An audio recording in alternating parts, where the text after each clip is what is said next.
he had been reading had dropped on the carpet by his side. He breathed regularly and deeply. At that instant the words of Mrs. Hemans's song came full in Sophy's mind: "Ye know not what ye do, that call the slumberer back from the realms unseen by you, to life's dim weary track." But this life's track would be to the bereaved father something more than dim and weary, hereafter. "Papa," she said softly. He did not stir. "Papa!" she exclaimed, somewhat louder. He started up, half awake. "Tea is ready, is it?" and he yawned. "No, papa, but something very dreadful, very sad has happened." He was gaping so loud that he did not catch the words she uttered, and did not see the expression of her face. "Master Henry has not come back," said nurse. Her voice, heard in unusual speech to him, arrested his attention, and rubbing his eyes, he looked at the servant. "Harry! Oh, no, he had to attend a meeting of the masters about those cursed turnouts. I don't expect him yet. What are you looking at me so strangely for, Sophy?" "Oh, papa, Harry is come back," said she, bursting into tears.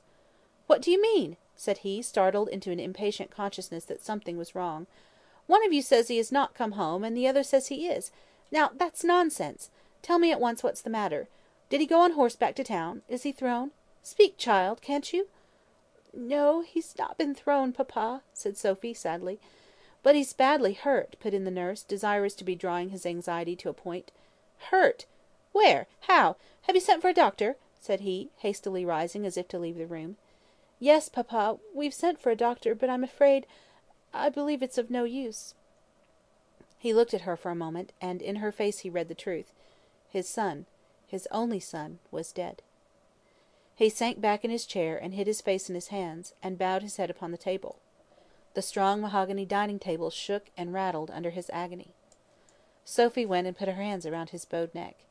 "Go! You are not Harry," said he, but the action roused him.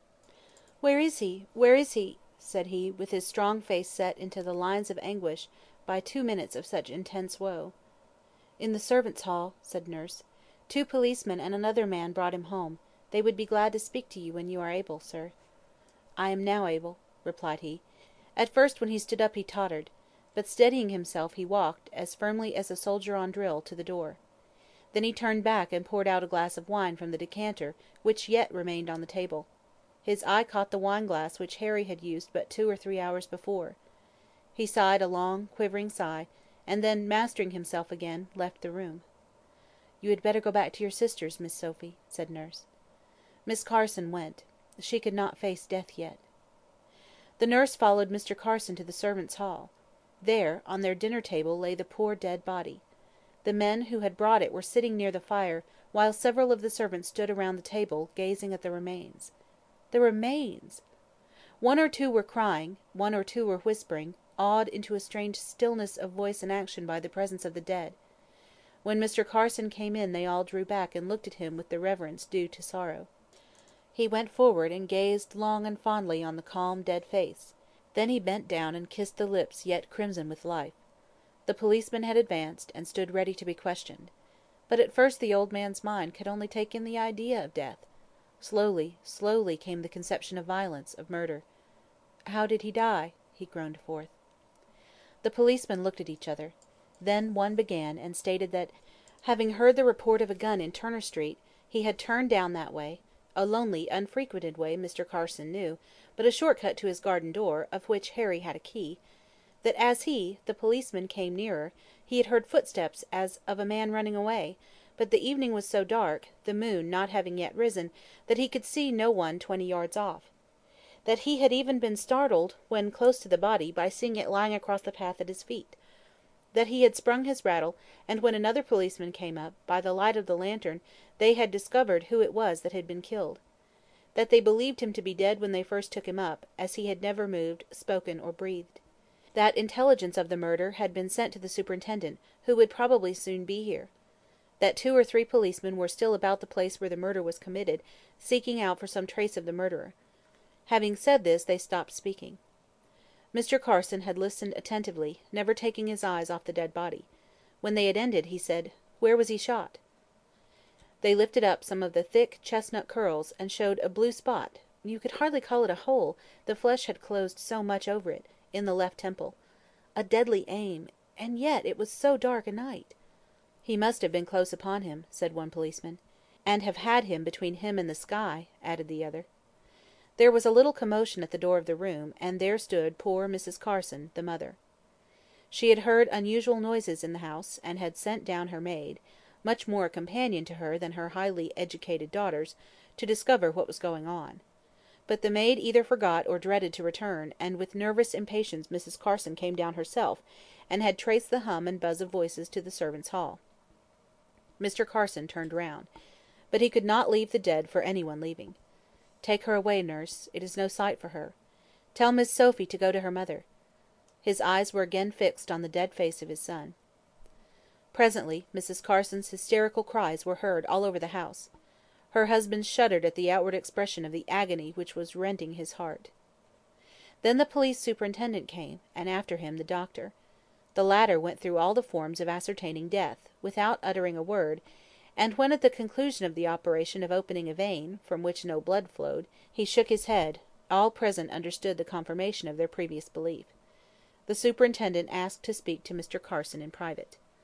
"It was just what I was going to request of you," answered he, so he led the way into the dining room, with the wine glass still on the table. The door was carefully shut, and both sat down, each apparently waiting for the other to begin. At last Mr. Carson spoke.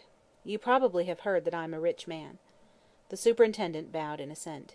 "Well, sir, half, nay, if necessary, the whole of my fortune I will give to have the murderer brought to the gallows. Every exertion, you may be sure, sir, shall be used on our part, but probably offering a handsome reward might accelerate the discovery of the murderer. But what I wanted particularly to tell you, sir, is that one of my men has already got some clue, and that another, who accompanied me here, has within this quarter of an hour found a gun in the field which the murderer crossed, and which he probably threw away when pursued, as encumbering his flight. I have not the smallest doubt of discovering the murderer." "What do you call a handsome reward?" said Mr. Carson. "Well, sir, 300 or 500 pounds is a munificent reward, more than will probably be required as a temptation to any accomplice." "Make it 1,000," said Mr. Carson, decisively. "It's the doing of those damned turnouts." "I imagine not," said the superintendent. "Some days ago the man I was naming to you before, reported to the inspector, when he came on his beat, that he had to separate your son from a young man, who by his dress he believed to be employed in a foundry, that the man had thrown Mr. Carson down, and seemed inclined to proceed to more violence, when the policeman came up and interfered. Indeed, my man wished to give him in charge for an assault, but Mr. Carson would not allow that to be done." "Just like him, noble fellow," murmured the father. "But after your son had left, the man made use of some pretty strong threats, and it's rather a curious coincidence that this scuffle took place in the very same spot where the murder was committed, in Turner Street." There was some one knocking at the door of the room. It was Sophy, who beckoned her father out, and then asked him, in an awestruck whisper, to come upstairs and speak to her mother. "She will not leave Harry, and talks so strangely. Indeed, papa, I think she has lost her senses." And the poor girl sobbed bitterly. "Where is she?" asked Mr. Carson. "In his room." They went upstairs rapidly and silently. It was a large, comfortable bedroom, too large to be well lighted by the flaring, flickering kitchen candle, which had been hastily snatched up, and now stood on the dressing table. On the bed, surrounded by its heavy, pall-like green curtains, lay the dead son. They had carried him up, and had laid him down, as tenderly as though they feared to waken him, and indeed it looked more like sleep than death, so very calm and full of repose was the face. You saw, too, the chiselled beauty of the features much more perfectly than when the brilliant colouring of life had distracted your attention. There was a peace about him, which told that death had come too instantaneously to give any previous pain. In a chair at the head of the bed sat the mother, smiling.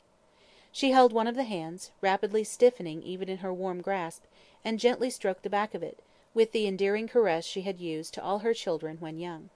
"I am glad you are come," said she, looking up at her husband, and still smiling. "Harry is so full of fun, he always has something new to amuse us with.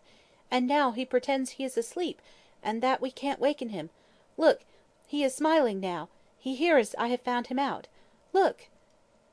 And in truth the lips, in the rest of death, did look as though they wore a smile, and the waving light of the unsnuffed candle almost made them seem to move. "Look, Amy," said she to her youngest child, who knelt at her feet, trying to soothe her by kissing her garments. "Oh, he was always such a rogue! You remember, don't you, love? how full of play he was as a baby?